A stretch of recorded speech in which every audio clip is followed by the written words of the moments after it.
শুভ সকাল বন্ধুরা, কেমন আছো সবাই? আশা করি সবাই খুব ভালো আছো, আর আমরাও কিন্তু ভালো আছি। আর আমি সুপ্রিয়া চলে আসলাম আরও একটা নতুন ভিডিও নিয়ে। সকাল সকাল বৃষ্টি ভেজা সকালের শুভেচ্ছা জানিয়ে আজকের ভিডিওটা আমি এখান থেকেই স্টার্ট করছি। আর এখন বাজে 6:36, আর আমি কিন্তু আজকে 6টার দিকেই ঘুম থেকে উঠেছি, অনেক লেট করে, কারণ প্রচণ্ড পরিমাণে বৃষ্টি হচ্ছিল।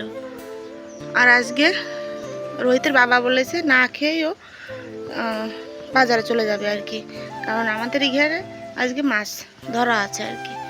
আমি তো ভাবছিলাম বৃষ্টি না হলে আমিও যাব, কিন্তু এখন তো একটু থেমেছে, কিন্তু সব কাজগুলো এখনও আমার কমপ্লিট হয়নি। দেখো এই যে উঠোনেও জল অনেকটাই বেঁধে গিয়েছিল, এখন কমে গেছে। আর চলো, বাড়িতে এনেছে একটা নতুন জিনিস, তোমাদের দেখাই। এই দেখো, একটা ট্যাঙ্কি, জল রাখার পাত্র।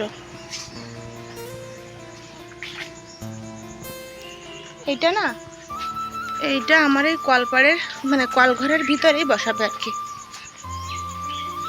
এইখানটায় বসাবে। কতদিন স্নান করেছি সন্ধ্যাবেলায়, জামা কাপড় এখনো ভেজানো আছে, কালকে আর ধুইনি, এখন ধুয়ে দেবো।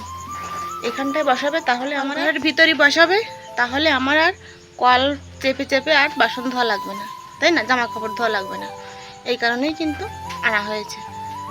চলো তাহলে আস্তে আস্তে কাজকর্মের দিকে এগোই।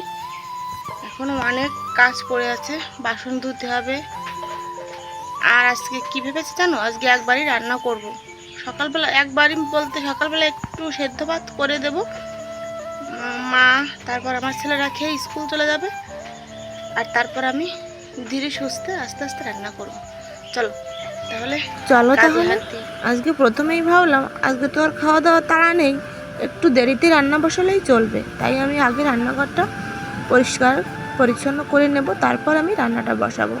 তাই দেখো, এই যে গ্যাসের উপর থেকেই আগে শুরু করলাম, গ্যাসটা ভালো করে পরিষ্কার করে মুছে নেব, তারপরেই গ্যাসের চুলো রাখা টেবিলটাও মুছে নেব পরিষ্কার পরিচ্ছন্ন করে। তোমরা সঙ্গে থাকো আর ভিডিওটা স্কিপ না করে দেখতে থাকো, আশা করি তোমাদের একটু হলেও ভালো লাগবে। চলো তাহলে রান্নাঘরটা আগে পরিষ্কার করে নিই।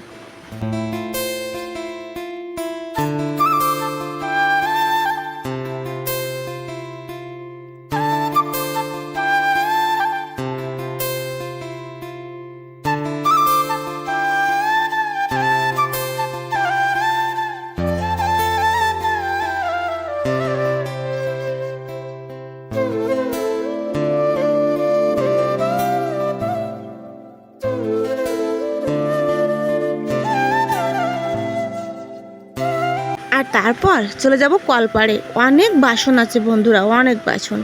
এখন এই বাসনগুলো সব মেজে নেব।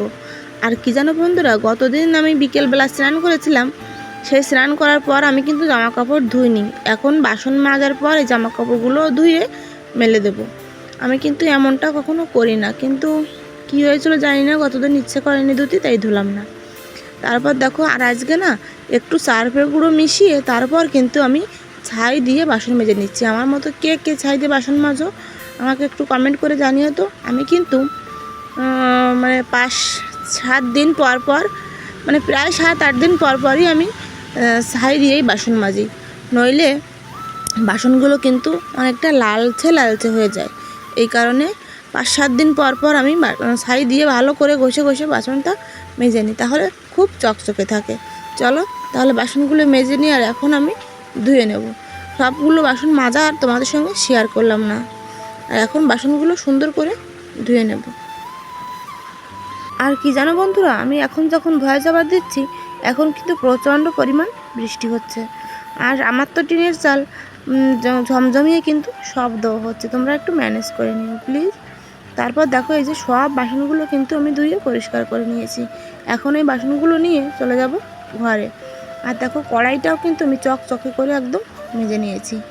এখন আমি ঘরে চলে যাব, আর ঘরে গিয়ে ওদের জন্য সেদ্ধ ভাত করে আর মাছ ভাজি করে রেখে আমি যাব আজকে আমাদের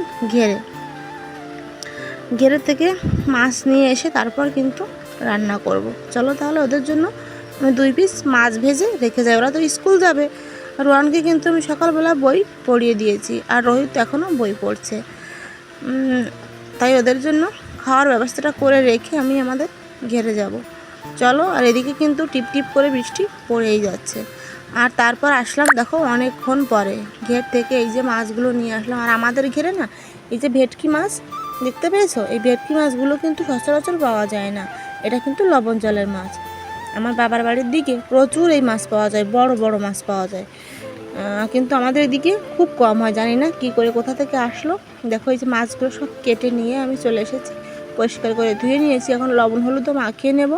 আর ডুমুরটাও সকালবেলা আমি যখন ভাত রান্না করেছিলাম তখন ভাপিয়ে রেখে গিয়েছিলাম।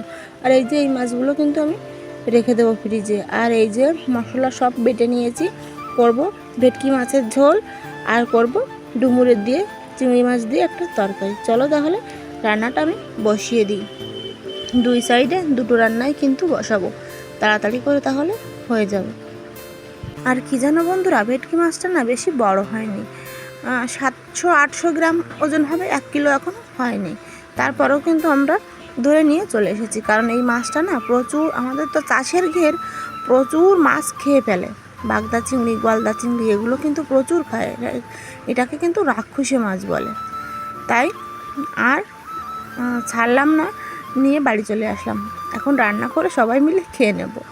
চলো তাহলে রান্নাটা করি, তোমরা আমার সঙ্গে থাকো।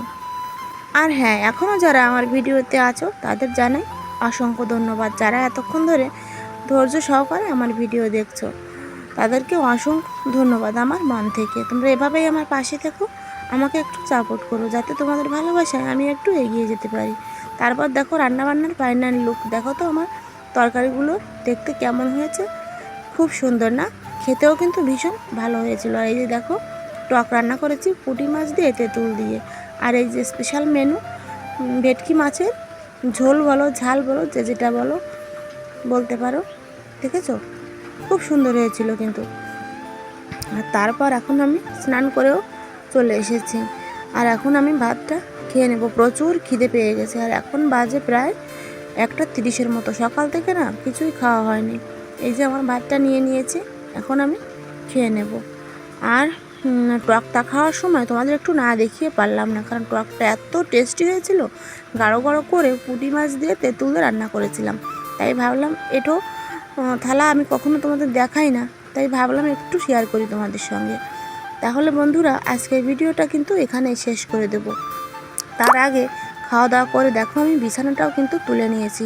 আজকের মতো এখানেই বিদায় নিচ্ছি, দেখা হবে নতুন একটা ভিডিও নিয়ে, নতুন একটা সকালে। টাটা।